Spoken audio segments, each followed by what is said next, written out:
Almost 99% of the fit bodies that you are going to see online are fake. You can go ahead and type fit body into Instagram or Pinterest right now, I dare you, and you'll see for women massive bums and waists so small that they defy the rules of biology, or physiques that are so bulky that they look straight out of a comic book. For men, every single guy looks like he's weeks away from either a bodybuilding stage with like veins popping and abs sharper than glass. But the truth is, these bodies are distorted and they're not real. They're photoshopped, they're filtered, and they're twisted with lighting tricks. And the ones that aren't edited are built on a cocktail of steroids and fat burners and hormones and diuretics. You are literally comparing yourself to a lie.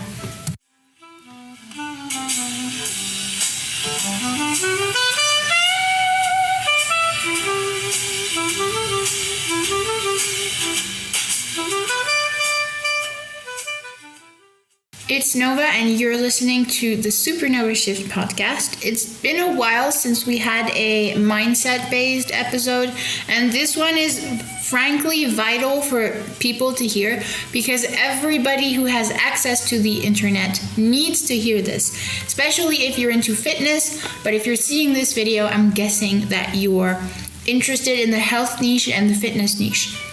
Our chapters are going to be divided today in 1, why extreme physiques on women are very unrealistic naturally and on men.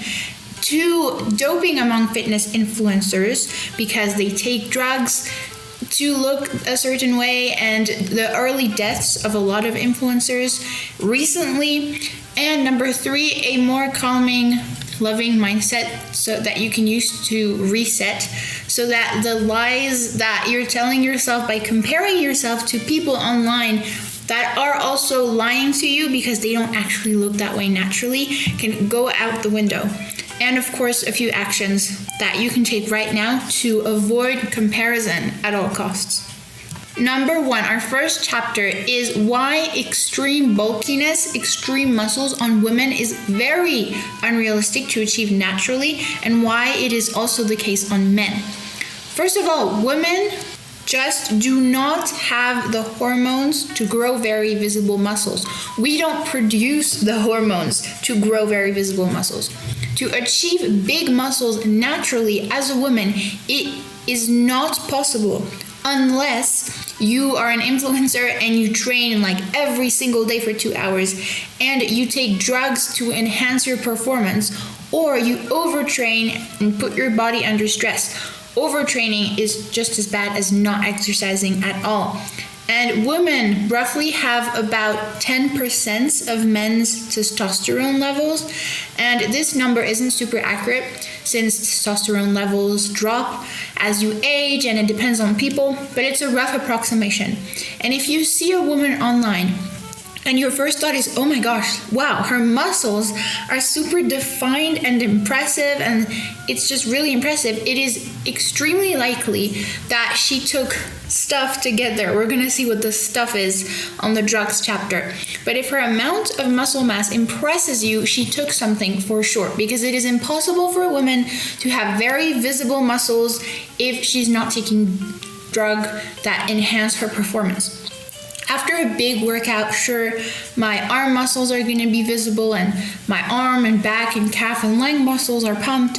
But if I took a photo for Insta, even though I'm a very athletic person, people would look at it and scroll past because it isn't impressive enough for today's social media. But I'm muscular and athletic, and I've worked out for my entire life in whatever hobby I had, but my muscles still aren't impressive enough for social media because I don't take anabolic androgenic steroids or something like that. And for men, the new norm on social media is also not natural at all. Just type fit body man. I challenge you right now. Go on Pinterest or Instagram and type fit body man, and you're gonna see the average Josh or the average Tom with a bodybuilder physique. And before all those doping drugs existed, very rare men had muscles this impressive. And I'm comparing it to the photos that you see when you type what I told you on Instagram or Pinterest. it is not impossible to look fairly muscly as a man. If you eat protein, if you work out consistently, it's way easier for men to gain visible muscle mass, but I mean like extreme, pumped, super defined muscles.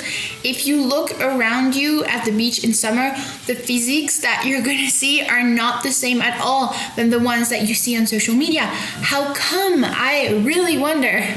Plus, may I add, you cannot look, as a man, ultra muscly and veiny 24/7. It's only just after a workout when your muscles are pumped with blood and lactic acid and water. It's called transient hypertrophy, when there's a temporary increase in muscle mass in muscle size, after working out.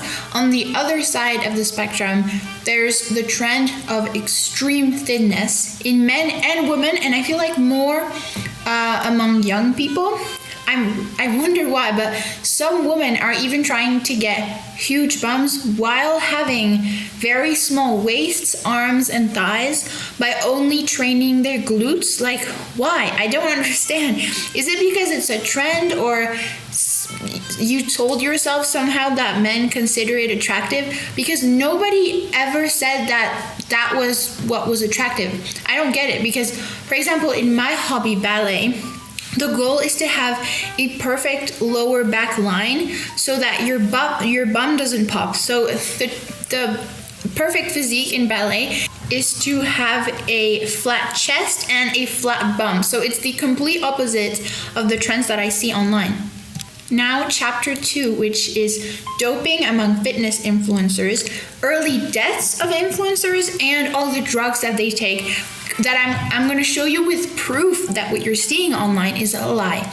Now, the root of the problem is that the drugs that influencers take, without telling you, of course, and the proof of what I'm saying that isn't really trending on social media, I wonder why, is the early deaths of fitness influencers, because they take so many drugs that they die of it so young, at around 30 years old, because how they look is going to influence how much money they make, right? Because they're fitness influencers. So if people think that their physique is not impressive enough, they're not going to watch them.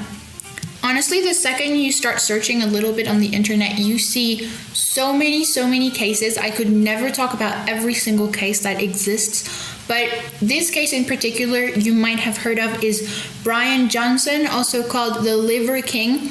He had millions of followers and talked about his ancestral workouts and diet.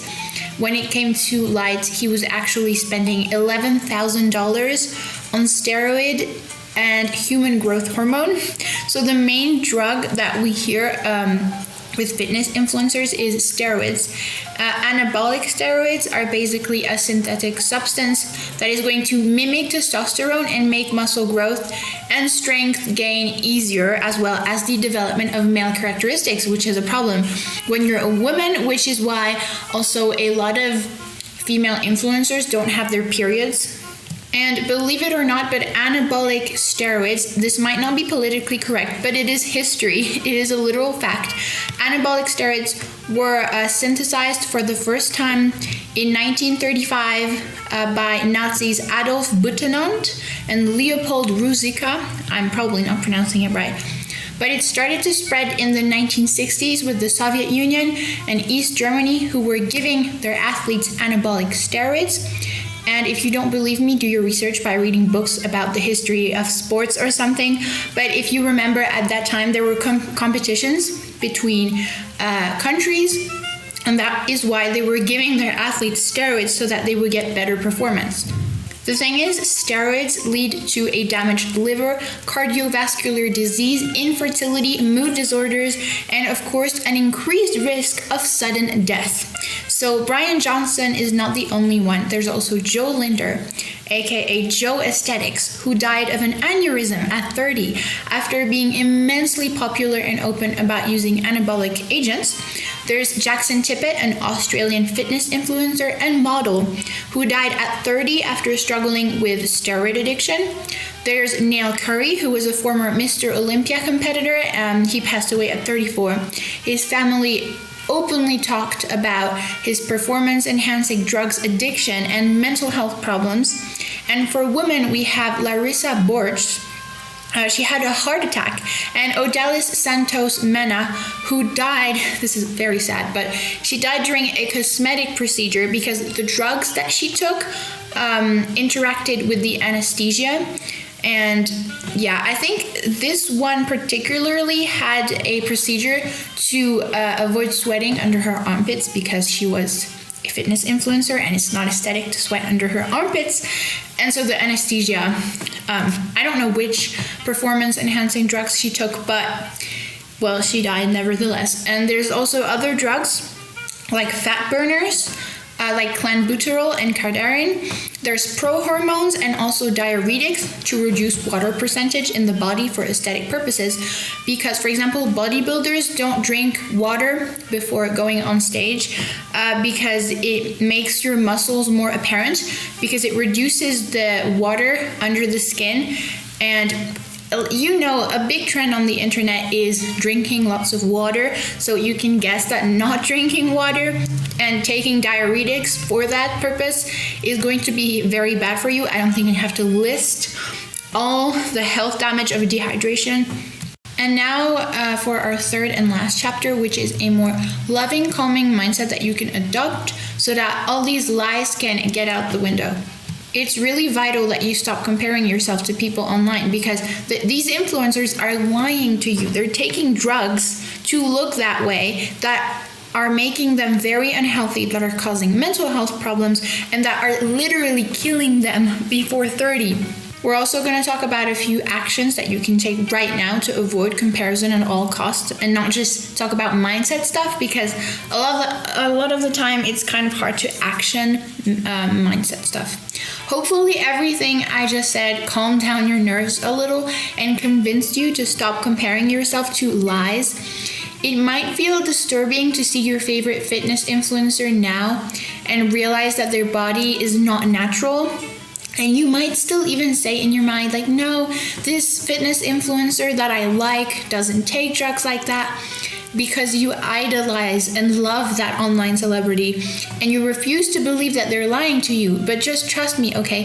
If an influencer has a physique that looks impressive, man or woman, they are taking things. Pro athletes do, influencers do. So stop comparing yourself to a living lie. And more than that, just don't compare yourself at all. Like, you don't need to. Why is your body's appearance the center of all your thoughts, all your worries, and all your obsessions? There's so much more than that. You have to recenter what you judge important. Ask yourself these questions. Why is chasing a perfect body so important to you? When do you find yourself to look at your body with dissatisfaction, or even worse, hate? And when was the last time you didn't worry about what your body looked like? And how did it feel? For me personally, I'm not perfect, and obviously sometimes I still compare my body, because it's impossible to inhibit, at least I think so, almost impossible to completely inhibit comparison, because it's a natural human feeling. For me, I'll compare my body when I'm doing ballet, because there's a lot of body insecurity for ballerinas or people who do dance in general, because dance and ballet is centered around aesthetics, and your body is what is making the beauty of dance. So of course, how our body looks is going to have a big impact on what we worry about. And I'm pretty sure the last time I didn't compare my body was when I was a child, and probably when I was under 11 years old, like before I became a teenager, was probably the time when I last compared my body. But I want you to answer these questions, these shadow prompt questions, and I'll put them in the description so I don't have to repeat them, and you can journal about them. But once you did that, I want you to try and action the following things in your life. First of all, you're going to unfollow the fitness influencers on whatever platform that you're following that you suspect of taking steroids or drugs to enhance their performance. If that person is going viral and amassing millions of followers, I can almost guarantee you that their physique is not natural. It's harsh to say, but that's how it is. Just unfollow them on Instagram or on YouTube.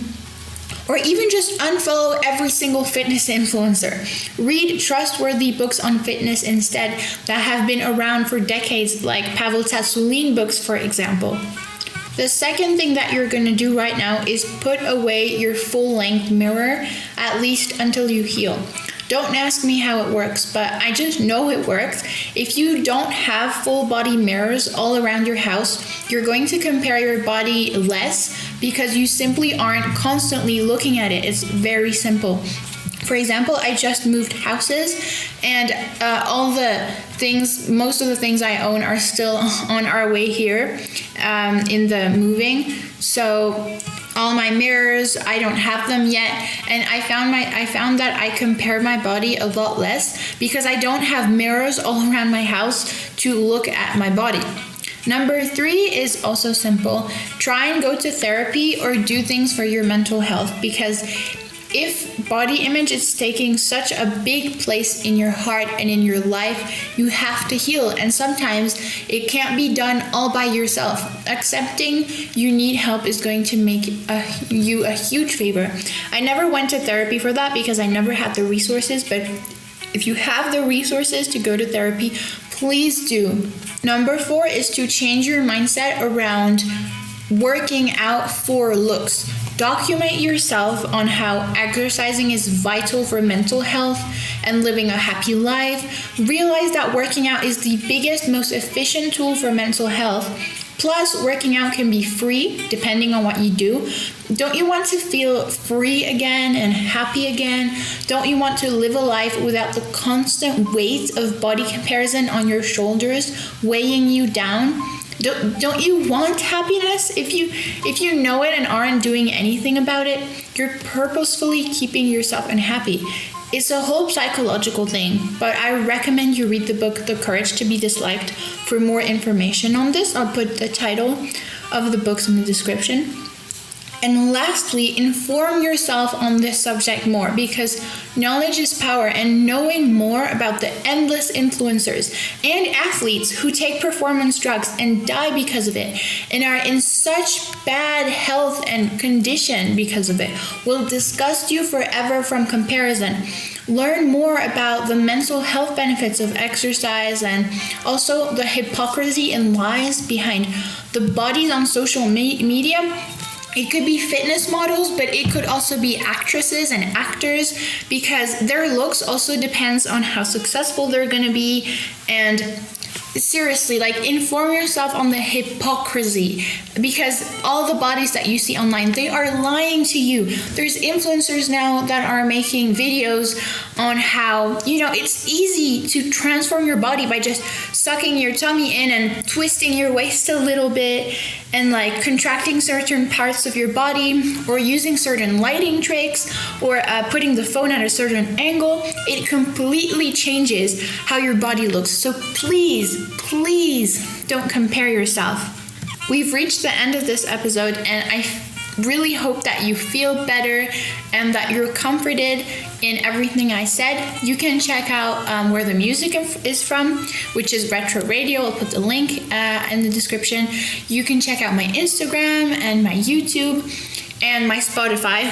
If you're listening to this on whatever platform, just know it's available in podcast form and on YouTube. And I'll see you next week, same place, same exact time, for a brand new episode.